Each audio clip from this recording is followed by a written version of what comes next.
Cristo, o centro. Por que nos reunimos somente ao seu nome? Por Charles Stanley. Esta é uma pergunta feita com frequência àqueles que se reúnem ao nome do Senhor Jesus.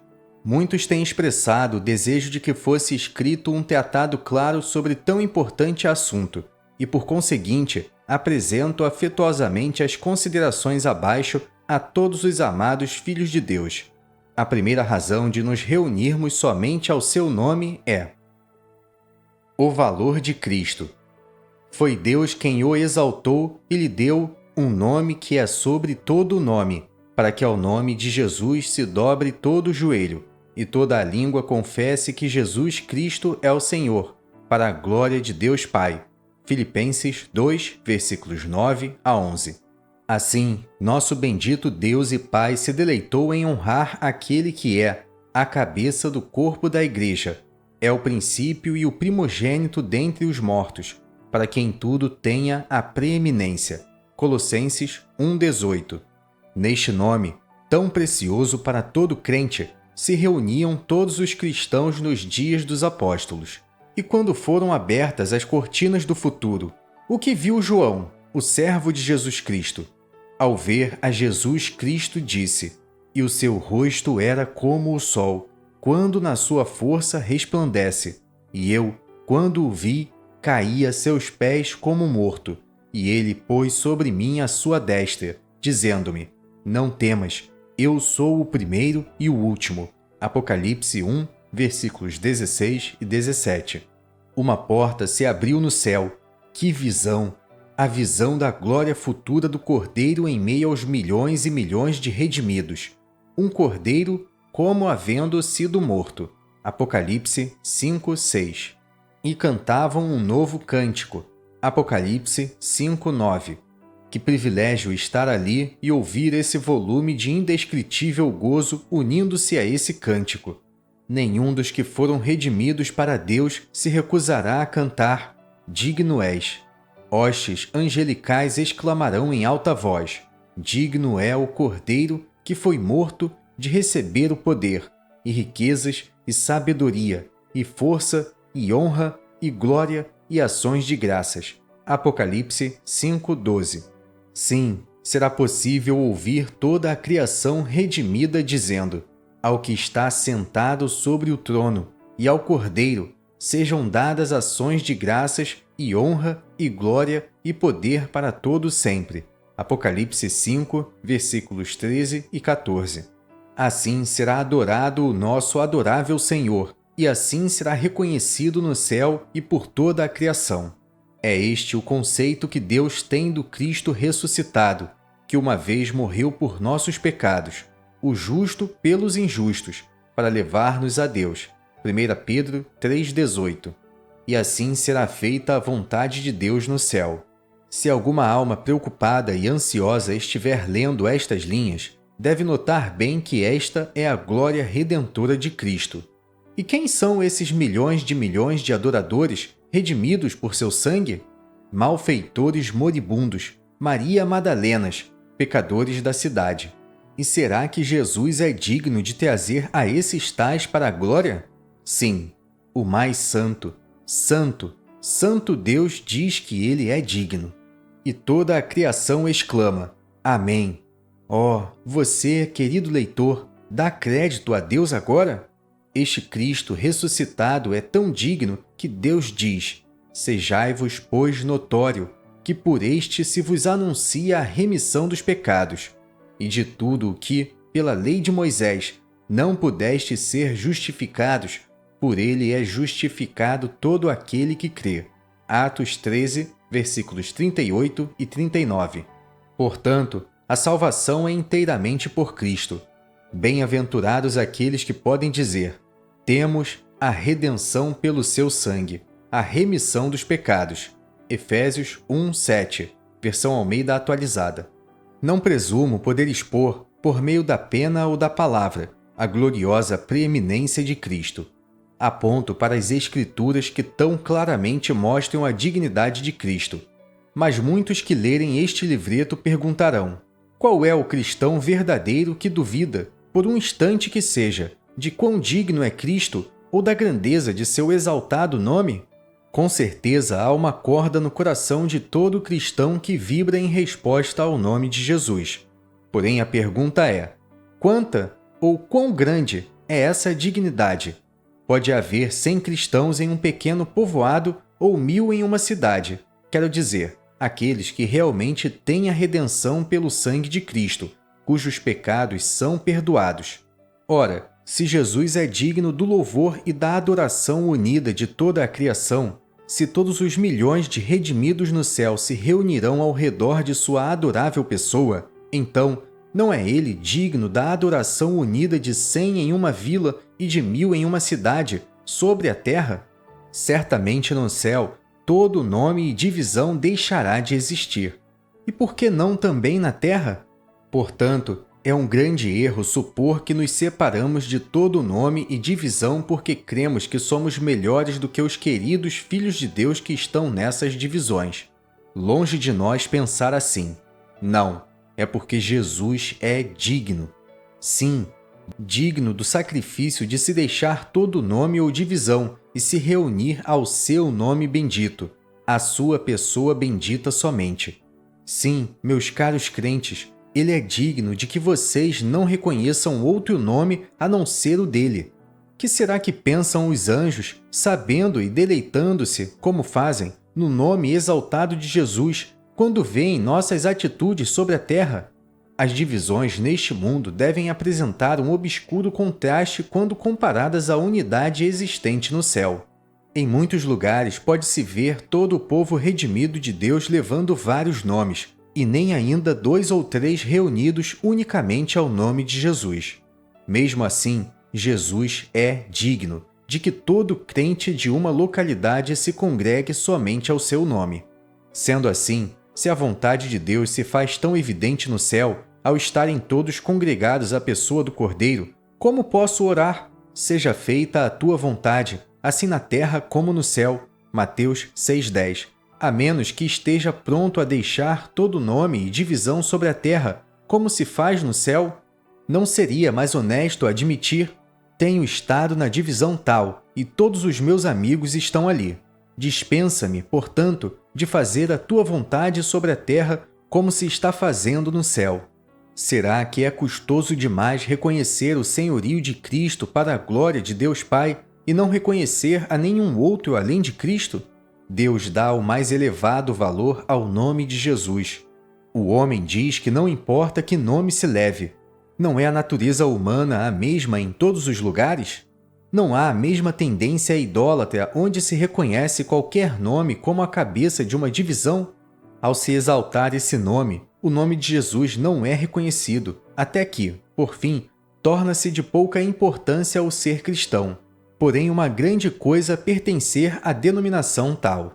Certamente isto é madeira, feno, palha, que não vai perdurar no dia vindouro. 1 Coríntios 3,12. Nos dias dos apóstolos, Jesus era o nome exaltado sobre qualquer outro nome. Exaltar qualquer outro nome, ainda que fosse um Paulo ou um Cefas, era denunciado pelo Espírito de Deus como carnalidade e cisma. O simples fato de se tolerar outro nome ou nomes era virtualmente rebaixar o glorioso Cristo ao nível de um mero homem. 1 Coríntios 1, 12 e 3 versículos 4 e 5. Nota do tradutor. Veja também Mateus 17, versículos 4 e 6. Fim da nota. Não acontece o mesmo hoje? Jesus é digno da adoração unida dos milhões de redimidos que se reunirão no céu. Portanto, ele é digno da adoração unida e do louvor de todos os cristãos agora sobre a terra. Não importa o que os outros façam, se reconhecem ou não somente a este nome perante o mundo. Se você, querido crente, deseja fazer a vontade de Deus, seu caminho é claro.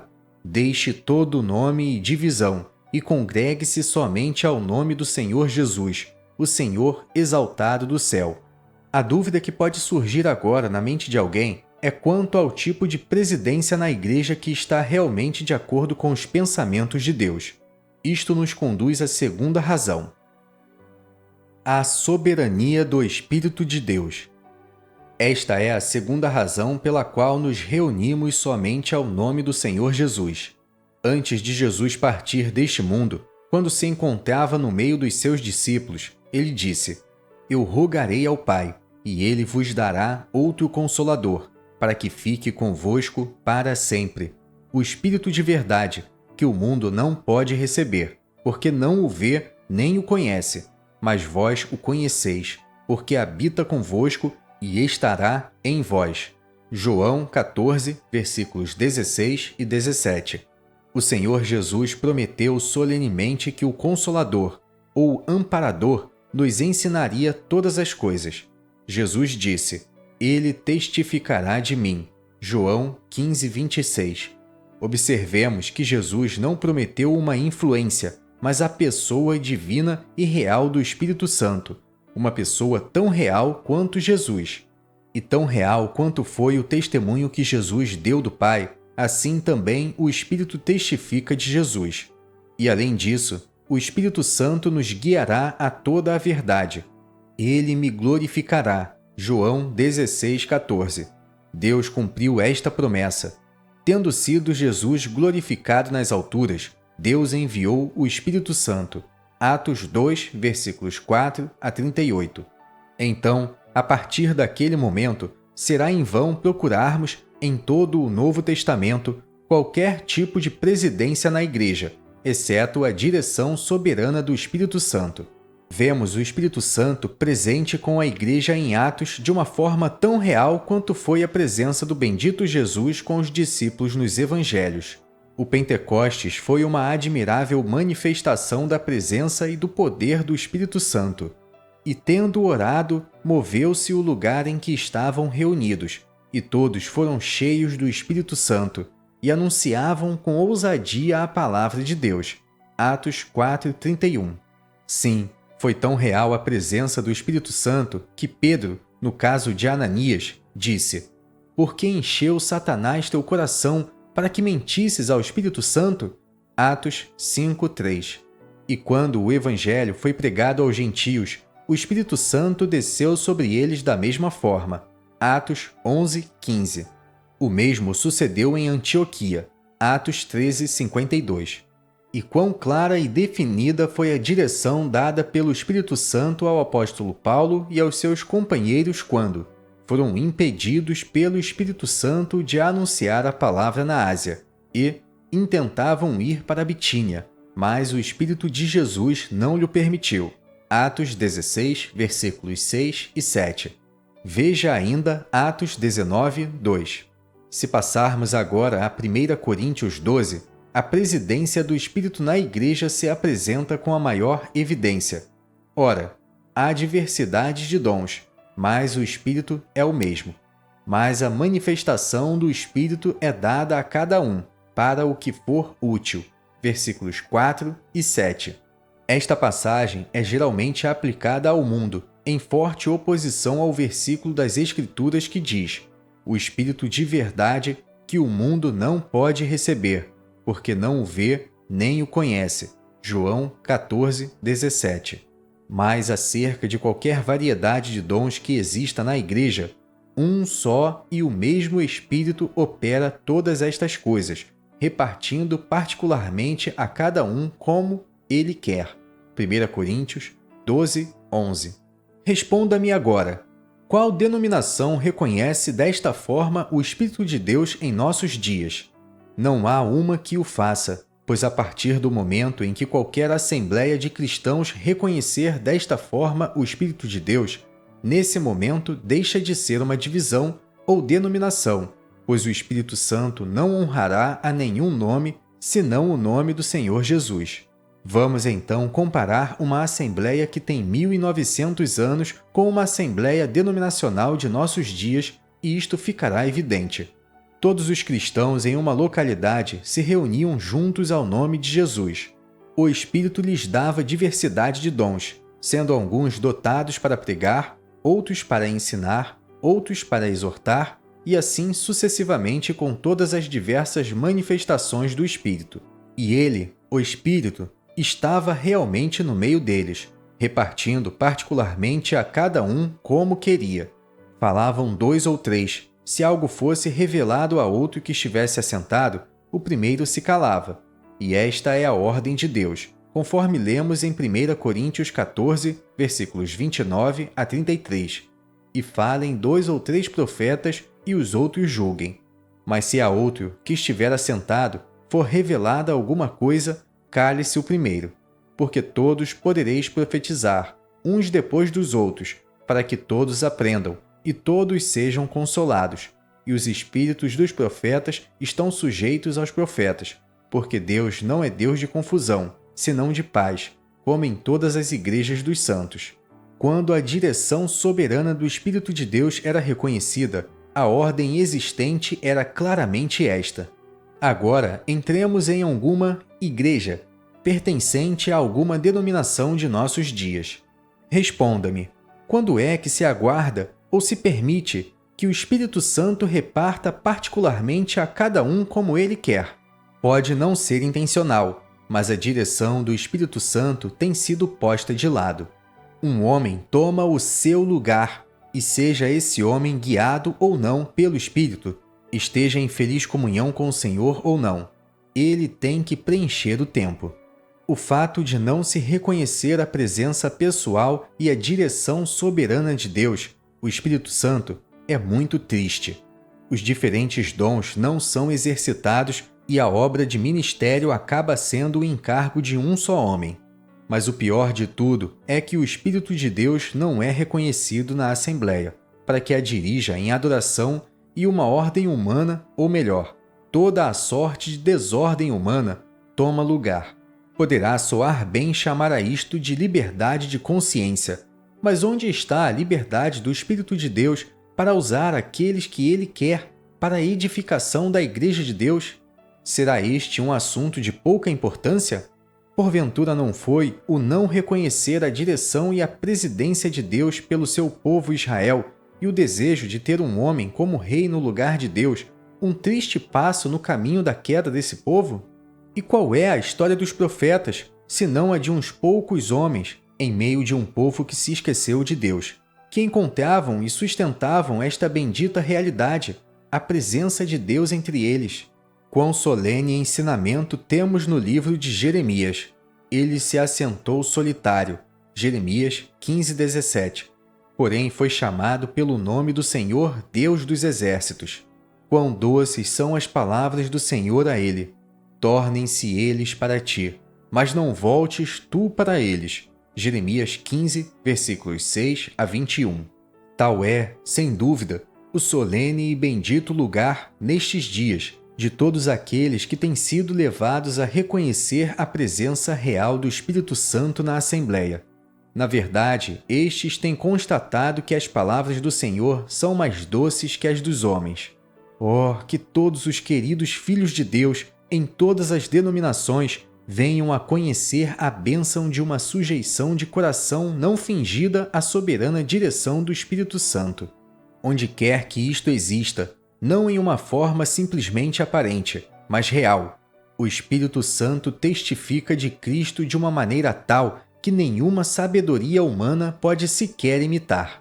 Desde os hinos dados por um, as orações feitas por outros e a leitura da palavra, dirigida pelo Espírito Santo, manifestam de tal maneira a direção divina e dão um tal sentimento da presença de Deus que somente se pode desfrutar onde o Espírito de Deus é reconhecido desta forma.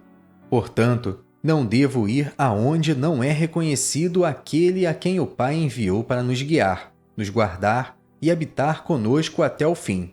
Não importa quem seja que o substitua.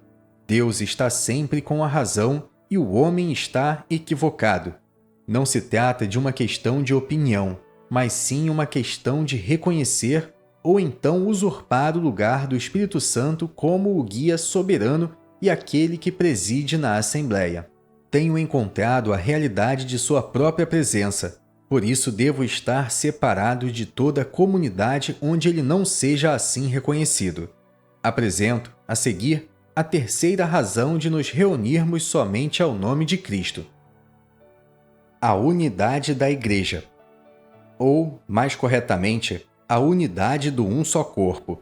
Não estou inteirado de que exista alguma passagem nas Escrituras que mencione a expressão uma só igreja, mas há um só corpo. Efésios 4:4. A palavra traduzida por igreja significa simplesmente assembleia. A mesma palavra grega é usada no original em Atos 19, versículos 32, 39 e 41, também para descrever uma multidão de pagãos. Nota do tradutor. Do grego eclésia, traduzida para o português na versão Almeida corrigida como ajuntamento. Fim da nota do tradutor. A Igreja de Deus é a Assembleia de Deus. Nota do tradutor. Não confundir as expressões Igreja de Deus e Assembleia de Deus encontradas na Bíblia com algumas denominações que adotaram para si mesmas estes nomes. A Igreja, ou Assembleia de Deus, que é encontrada na palavra, inclui todos os salvos, e não apenas alguns membros de um sistema criado pelo homem. Charles Stanley, o autor deste livreto, viveu de 1821 a 1888, quando ainda não existiam as organizações que arvoram para si próprias os títulos de Igreja de Deus ou Assembleia de Deus. Fim da nota do tradutor. No seu aspecto local, a Igreja ou Assembleia de Deus trata-se de todas as pessoas salvas de determinado lugar, que se congregam como tais para adorar a Deus, tendo sido todos os seus pecados tirados para sempre. Hebreus 10:17. Nenhuma outra assembleia pode chamar-se uma igreja ou Assembleia de Deus. Nem poderia ainda uma assembleia chamar-se assim verdadeiramente a Igreja de Deus, quanto às suas práticas, a menos que tal assembleia reconhecesse verdadeiramente a Deus, o Espírito Santo, para os guiar e guardar em todas as coisas, como faziam as Assembleias de Deus nos dias dos apóstolos. Tomemos a seguinte ilustração. Suponhamos que o reino da Inglaterra enviasse um comandante ao exército britânico na Índia e que, durante algum tempo, todo aquele exército se submetesse ao seu comando. Então poderíamos considerá-lo apropriadamente como sendo o exército do reino da Inglaterra. Mas se esse exército pusesse de lado aquele comandante e nomeasse outro, ou se esse exército se dividisse em partes separadas e cada divisão nomeasse o seu próprio comandante, cada soldado continuaria sendo um soldado britânico. Mas poderia o exército dividido chamar-se corretamente o exército do reino? Tendo posto de lado a autoridade do comandante nomeado por Sua Majestade, não estaria cada divisão se colocando em um estado de insubordinação e não seria uma falta de lealdade unir-se às fileiras de qualquer uma dessas divisões? Agora, apliquemos isto à Igreja ou Assembleia de Deus. Por algum tempo, a autoridade do Espírito Santo enviado do céu foi reconhecida, assim como o exército britânico reconheceu, por um certo tempo, a autoridade do comandante nomeado pelo reino.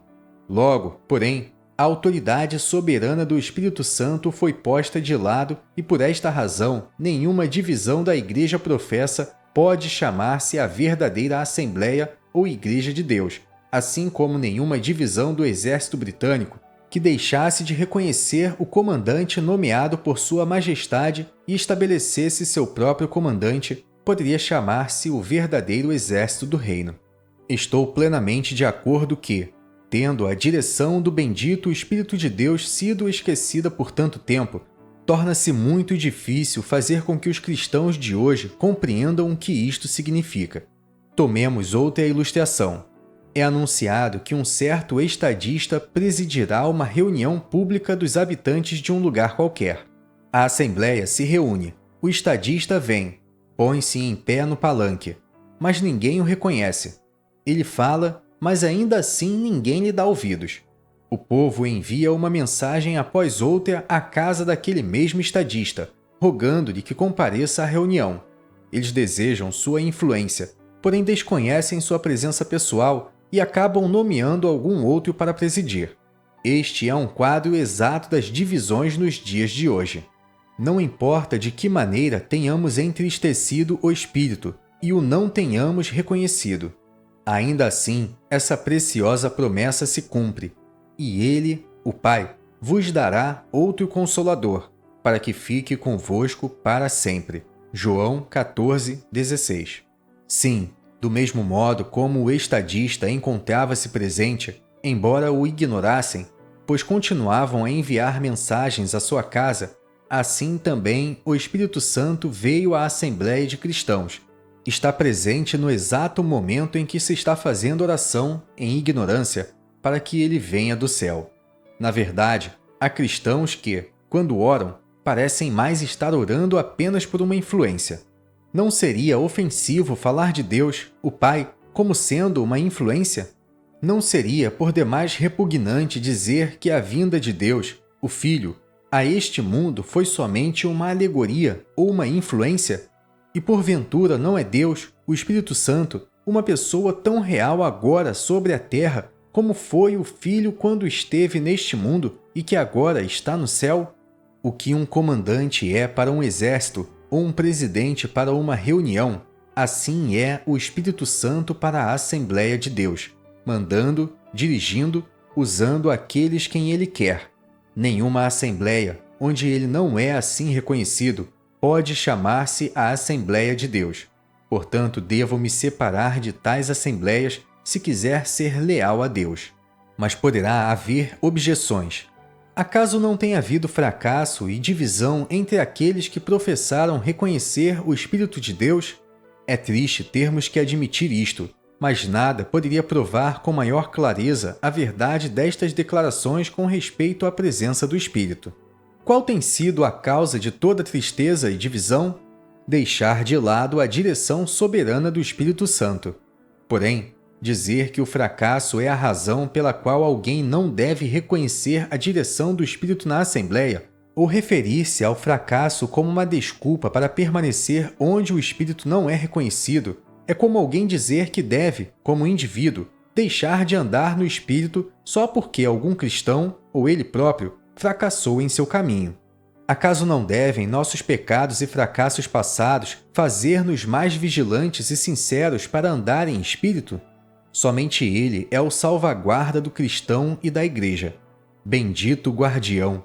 A fonte de todo o fracasso que a Igreja experimentou foi sempre o não reconhecimento da direção do Espírito. Não importa o que possa vir, se ela tão somente confia em seu bendito guardião, tudo está bem. O mesmo sucede com o cristão. Se ele anda segundo a carne, uma pequena dificuldade poderá causar uma queda. Mas se anda no Espírito, não importa quão grande possa ser a tentação, tudo estará bem. Portanto, cada fracasso passado na igreja ou assembleia convoca-nos a uma sujeição genuína ao Espírito de Deus. Que pensariam vocês se um homem dissesse: tal pessoa que professava ser um cristão fracassou e foi encontrada embriagada na rua. Portanto, continuarei sendo um bebedor e estarei seguro. Não é o mesmo que dizer, em princípio, os tais filhos de Deus fracassaram em guardar a unidade do Espírito. Portanto, eu permanecerei agora onde o Espírito não é reconhecido.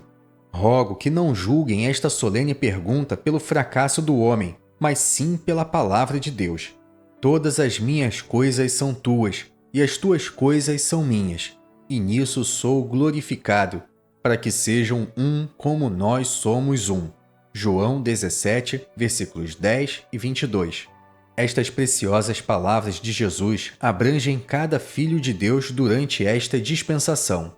Qual é, então, a glória que o Pai deu a Jesus? Ressuscitando-o dos mortos e pondo-o à sua direita nos céus, acima de todo o principado, e poder, e potestade, e domínio, e de todo o nome que se nomeia, não só neste século, mas também no vindouro. E sujeitou todas as coisas a seus pés, e sobre todas as coisas o constituiu como cabeça da Igreja, que é o seu corpo, a plenitude daquele que cumpre tudo em todos. Efésios 1, versículos 20 a 23. E ele é a cabeça do corpo da Igreja, é o princípio e o primogênito dentre os mortos, para que em tudo tenha a preeminência. Colossenses 1,18. Portanto, a glória que é dada a Jesus lhe é dada como sendo o Cristo ressuscitado, e como o Cristo ressuscitado, ele é o princípio e a cabeça do corpo. Por isso, cada membro desse corpo deve ressuscitar juntamente com Cristo. E assim é, que se alguém está em Cristo, é nova criatura, ou nova criação. Jesus disse: Eu dei-lhes a glória que a mim me deste. João 17, 22. E isto vale para todos os que são dele. Portanto, cada cristão é um com Cristo ressuscitado, na mais elevada glória, como está escrito: E nos ressuscitou juntamente com ele e nos fez assentar nos lugares celestiais em Cristo Jesus. Efésios 2:6. Que diferença enorme deve haver, então, entre um corpo celestial ressuscitado e uma sociedade terrenal. A única sociedade terrenal que Deus teve foi a nação dos israelitas. E ainda durante o tempo da vinda de Cristo, a pequena companhia ou rebanho de discípulos era dessa nação. Não foi senão depois da sua ressurreição e ascensão à glória que o Espírito Santo pôde ser dado para formar a Igreja, que é o seu corpo.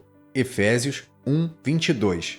Este foi o mistério guardado e escondido desde os séculos, que a sociedade terrenal, ou nação dos israelitas, seria posta de lado durante algum tempo, e que o Espírito Santo tomaria, dentre todas as nações, judeus e gentios, um corpo celestial, e que este corpo se uniria à cabeça em uma glória ressuscitada e elevada, abençoando com todas as bênçãos espirituais nos lugares celestiais em Cristo.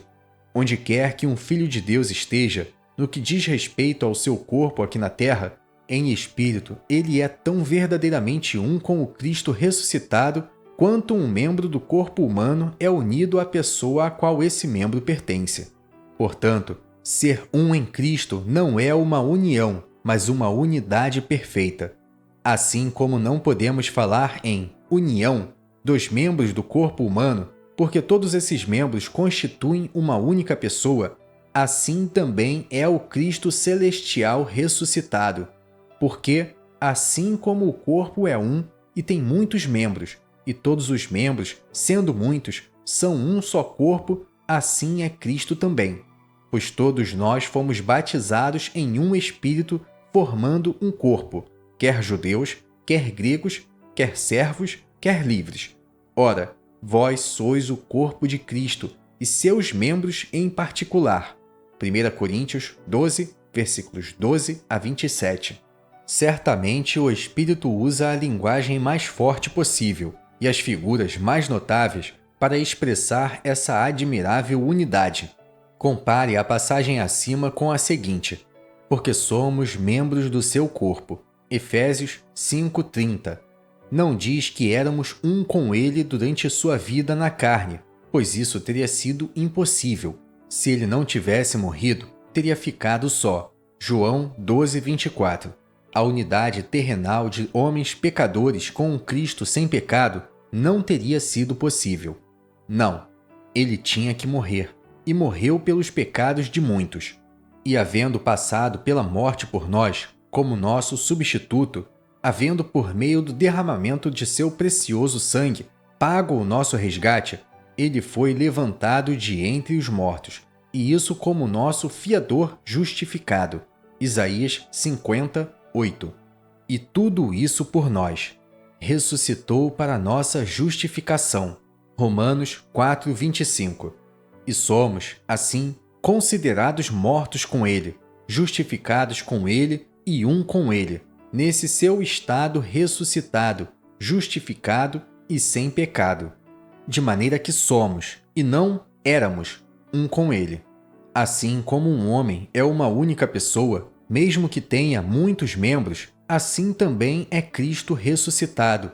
Embora tendo muitos membros sobre a terra, todos estão unidos a Cristo e são um com Cristo e em Cristo, a cabeça no céu. Somos membros do seu corpo. Efésios 5:30. Há um só corpo. Efésios 4:4. Que admirável nova criação, uma nova existência, transportados para o reino do Filho do seu amor. Já somos, e não seremos quando morrermos. Ele nos tirou da potestade das trevas e nos transportou para o reino do Filho do seu amor. Colossenses 1:13. O esquecimento desta realidade atual, da unidade de toda a Igreja de Deus no Cristo ressuscitado na glória celestial, é uma triste causa da existência dos sistemas mundanos e das divisões terrenais que os homens denominam igrejas. Frequentemente eu pergunto: quando estivermos no céu, serão toleradas as seitas e divisões? Oh, certamente que não, é a resposta que ouço. Cristo então será tudo. Mas acaso já não estamos agora ressuscitados e assentados com Ele nos céus? Efésios 2:6. E não é Cristo tudo agora? Colossenses 3:11. Na nova criação, não há grego nem judeu, circuncisão nem incircuncisão, bárbaro, cita, servo ou livre. Oh, não! Mas Cristo é tudo em todos. As coisas velhas já passaram, eis que tudo se fez novo. E tudo isto provém de Deus. 2 Coríntios 5, versículos 17 e 18. Isso é válido para todo o homem em Cristo. Ele é uma nova criatura. Portanto, o corpo ressurreto de Cristo é um só corpo, composto de todos os verdadeiros crentes de cada nação. Trata-se de uma nova criação de entre os mortos, ressuscitados juntamente e unidos por Deus, o Pai. Efésios 2. Nunca poderá se separar. Romanos 8:39. Não há nenhuma divisão nesse corpo celestial, e nem tampouco pode haver, porque as coisas velhas já passaram. Bendito Jesus, tua oração é respondida. Que todos sejam um. João 17. Sim, todos os que creem são um, com Cristo nos lugares celestiais. Qual é a vontade de Deus para os crentes sobre a terra? Ainda que sejamos um com Cristo nos céus, estamos, todavia, por um curto espaço de tempo ausentes. Não quero expressar opiniões, porém, qual é a mente do Senhor? Pergunta solene. Queira Ele dar-nos graça para fazermos a sua preciosa vontade. Que Deus condena a divisão, nenhum dos que se submetem à autoridade de sua palavra inspirada irá querer negar. Diante do primeiro sinal, ou embrião das divisões, o apóstolo disse: Rogo, porém, irmãos, pelo nome do nosso Senhor Jesus Cristo, que digais todos uma mesma coisa, e que não haja entre vós dissensões. Cada um de vós diz: Eu sou de Paulo, e eu de Apolos, e eu de Cefas, e eu de Cristo. Está Cristo dividido? 1 Coríntios 1, versículos 10 a 13. Certamente não posso estar enganado quanto à vontade do Senhor nestes dias, quando cada um diz: Eu sou de Roma, eu de Grécia, eu da Anglicana, eu de Wesley, etc. Deus roga a todos os crentes, pela glória e preeminência do nome do Senhor Jesus, que não haja divisões. Deus não tolera nenhum nome ou divisão. Permitir qualquer nome que não seja o nome de Cristo é rebaixar seu bendito nome, colocando-o no mesmo nível de outros. Eu sou de Paulo, e eu de Cristo. Se a vontade de Deus é que não haja divisões, como posso pertencer a qualquer uma delas? Ou como posso apoiar qualquer divisão sem estar desobedecendo à vontade revelada de Deus? Leitor, responda a esta pergunta na presença de Deus, tendo diante de você a sua palavra inspirada. Para que não haja nenhum engano, o Espírito de Deus fala de novo sobre o mesmo tema. Porque ainda sois carnais, pois, havendo entre vós inveja, contendas e dissensões, não sois porventura carnais, e não andais segundo os homens? Porque, dizendo um, eu sou de Paulo, e outro, eu de Apolos, porventura não sois carnais? 1 Coríntios 3, versículos 3 e 4. Se o Espírito se lastimou ao dizer, eu sou de Paulo e eu de Apolos, será que hoje agrada ao Espírito que digamos, eu sou de Wesley e eu dos independentes? É isto espiritualidade ou carnalidade? Deus aprova ou desaprova isto? Deus não poderia falar mais claramente, não somente quanto àquilo que ele condena, senão também quanto àquilo que é a sua vontade concernente ao que é reto, para que não haja divisão no corpo, mas antes tenham os membros igual cuidado uns dos outros. 1 Coríntios 12, 25. Os homens dizem que deve existir divisões, e gostaria que eu me juntasse a uma delas ou ajudasse a aumentá-las. Deus diz que não deve haver nenhuma, porque o corpo é um. Devo obedecer a Deus ou aos homens? Julguem vocês mesmos. Que unidade tão bendita, um com a cabeça nos céus e um com cada membro aqui na terra. Sim, com cada membro, cada cristão sobre a terra. Quão preciosa é a vontade de Deus, de maneira que, se um membro padece, todos os membros padecem com ele, e se um membro é honrado, todos os membros se regozijam com ele. Ora, vós sois o corpo de Cristo, e seus membros em particular. 1 Coríntios 12, versículos 26 e 27. Certamente, até agora, não temos reconhecido esta admirável unidade. Mas não rebaixemos o ideal. Não chamemos de bom aquilo que é mal. Com toda a certeza, a divisão é um mal e algo amargo aos olhos de Deus. Ele até mesmo a relaciona com pecados tais como adultério, homicídio e embriaguez. Gálatas 5, versículos 17 a 21. A palavra heresia significa seitas ou divisões. Oh, se é assim, voltemos ao Senhor com profunda humilhação. Confessemos-lhe o nosso pecado e a vergonha que é a igreja dividida. Somos chamados à unidade celestial com o Cristo ressuscitado. É a vontade de Deus que andeis como é digno da vocação com que fostes chamados, com toda a humildade e mansidão, com longanimidade, suportando-vos uns aos outros em amor, procurando guardar a unidade do Espírito pelo vínculo da paz. Há um só corpo e um só Espírito. Efésios 4, versículos 1 a 4. Você deseja, querido crente, fazer a vontade de Deus?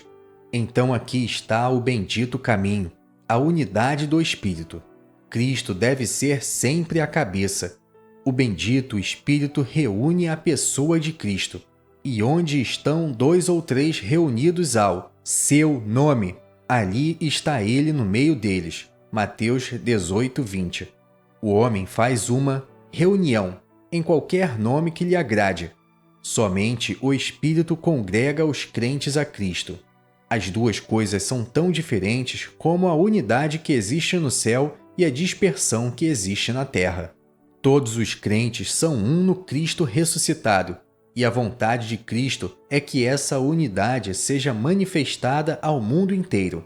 Quão profunda e comovedora é a forma como isto pode ser visto nas comunicações mútuas entre o Filho e o Pai, para que todos sejam um, como tu, ó Pai, o és em mim, e eu em ti, que também eles sejam um em nós, para que o mundo creia. E outra vez, eu neles e tu em mim, para que eles sejam perfeitos em unidade, e para que o mundo conheça que tu me enviaste a mim, e que os tens amado a eles, como me tens amado a mim. João 17, versículos 21 a 23. Assim, em lugar de divisões terrenais e discórdias, o bendito Senhor deseja que nós manifestemos ao mundo nossa unidade com Ele. Apesar de termos fracassado, nem por isso estou dispensado da fidelidade devida ao Cristo ressuscitado, e não posso, portanto, estar identificado com qualquer coisa que desonre a Ele ou que seja contrária à sua vontade. Tem sido demonstrado que as seitas e divisões são inteiramente contrárias à vontade do Senhor. Portanto, devo separar-me de todas elas, se desejo andar em conformidade com a palavra de Deus. Não posso reconhecer nenhuma igreja, mas apenas há um só corpo. Nenhum princípio de direção na igreja, senão a direção do Espírito Santo.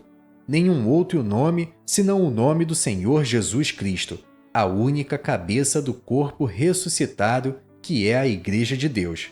O caminho poderá ser difícil, porém, quando é que foi fácil a senda da fé? Estamos em tempos perigosos. Aquilo que é mal se chama bom, ao que é bom se chama mal. A indiferença se dá o nome de neutralidade. Pelo que diz, desperta, Tu que dormes, e levanta-te dentre os mortos, e Cristo te esclarecerá. Pelo que não sejais insensatos, mas entendei qual seja a vontade do Senhor. Efésios 5, versículos 14 e 17. Acrescentarei algumas palavras em conclusão. Deus pode nos reunir somente ao nome do Senhor Jesus. Não nos reunimos por nossa própria vontade.